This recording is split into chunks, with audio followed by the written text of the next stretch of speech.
Merawat ayah dan ibu merupakan berkah utama. Kemudian timbul pertanyaan, merawat orang tua yang bagaimana dikatakan sebagai berkah utama? Tentu saja merawat orang tua semasa hidup mereka. Jangan hanya pada saat orang tua kita sakit saja. Mengapa kita harus merawat orang tua? Karena orang tua kita sering disebut sebagai pubacarya, yaitu guru pertama bagi anak-anaknya.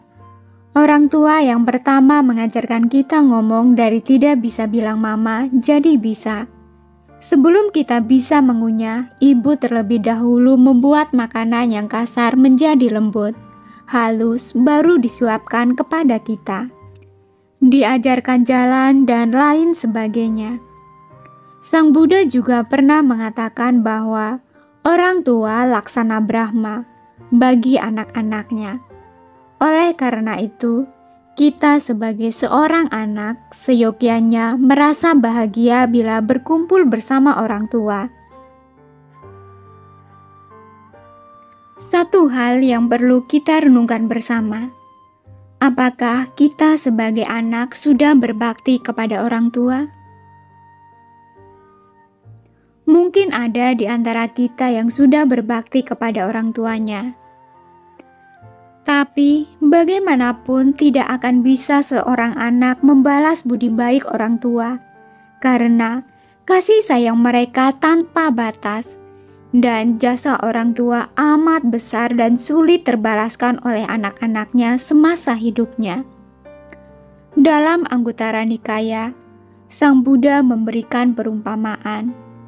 Bila seorang anak menggendong ayah di pundak kiri dan ibunya di pundak kanan selama 100 tahun, maka anak tersebut belum cukup membalas jasa kebaikan yang mendalam dari orang tua. Lalu, bagaimana caranya agar kita menjadi anak yang berbakti? Sekalipun kita tidak mampu untuk membalas kasih sayang tanpa batas dari orang tua kita. Dengan melakukan kewajiban sebagai anak dengan sebaik-baiknya.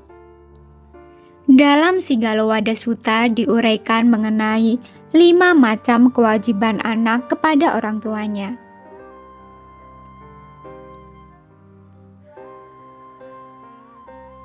Satu, merawat dan menunjang kehidupan orang tua. Dalam merawat orang tua, kita hendaknya melakukan itu dengan hati yang tulus ikhlas. Menanyakan kesehatannya. Jika orang tua sakit, kita wajib untuk membawa ke dokter, meminumkan obat, menghibur, menawarkan makanan dan minuman yang enak, bersedia mengantarkan kemana saja, menyediakan rumah yang layak bagi orang tua. Tidak sepatutnya seorang anak menolak untuk merawat orang tua dan melempar tanggung jawab menampung orang tua ketika tua nanti, meskipun kita memiliki banyak saudara. Padahal, jika kita mendapat tanggung jawab merawat orang tua, merupakan kesempatan yang sangat baik dan kita dapat membalas sedikit kebaikan orang tua kita. Yang kedua, membantu menyelesaikan urusan orang tua. Jangan dikira orang tua kita tidak mempunyai masalah. Semua orang punya masalah. Kita sebagai anak harus mampu membantu orang tua kita dalam menyelesaikan masalahnya. Kita tanyakan apa masalahnya, dan kita berikan motivasi, saran, bahwa segala sesuatu pasti akan berlalu. Yang ketiga adalah menjaga nama baik dan kehormatan keluarga. Bagaimana kita sebagai anak bisa menjaga nama baik dan kehormatan keluarga? Dimanapun kita tinggal, bertindak tanduk yang baik. Orang tua kita tidak pernah mengajarkan kita untuk berbuat jahat. Jika ada seseorang yang melakukan sesuatu yang salah, pasti akan bilang, "Anaknya siapa ini?" Kemudian nama orang tua kita juga tidak baik di mata masyarakat akibat ulah kita. Yang keempat yaitu mempertahankan kekayaan keluarga. Hasil jerih payah orang tua selama hidup merupakan harta warisan yang perlu dijaga agar mendapat manfaat. Ada sebuah kisah tentang orang tua yang ditelantarkan oleh anaknya.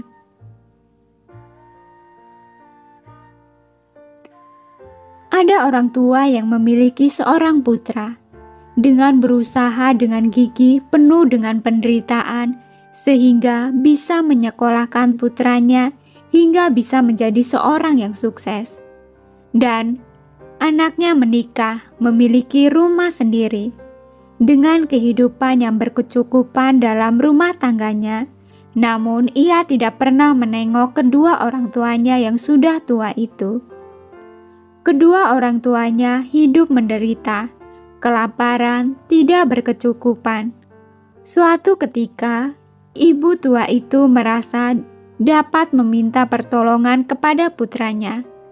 Anaknya bersembunyi dan menyuruh istrinya memberikan 2 liter gandum. Ibu ini merasa kecewa dengan anaknya ini. Saya datang ke depan pintu rumah anakku karena saya amat lapar dan hampir mati. Tetapi saya hanya memperoleh 2 liter gandum. Saya ragu-ragu, apakah saya harus menerimanya atau tidak? Oh anakku sayang, apakah saya pernah menakar air susuku ketika menyusuimu? Dari cerita tersebut, ada pelajaran yang sangat berharga bagi kita. Janganlah seperti anak dalam cerita itu. Jika seorang anak yang memiliki kemampuan baik dalam hal materi ataupun yang lain, tetapi tidak mau menyokong orang tua, ini juga merupakan salah satu penyebab kemunduran dalam kehidupan bagi diri kita sendiri. Harusnya kita dapat menyokong orang tua dengan menjadi anak yang berbakti, memberikan bantuan tanpa diminta. Seperti ketika orang tua kita membantu kita pada saat kita lemah, tanpa disuruh, orang tua kita akan memberikan apa yang kita butuhkan. Yang kelima adalah memberikan jasa kebajikan kepada orang tua yang telah meninggal dunia.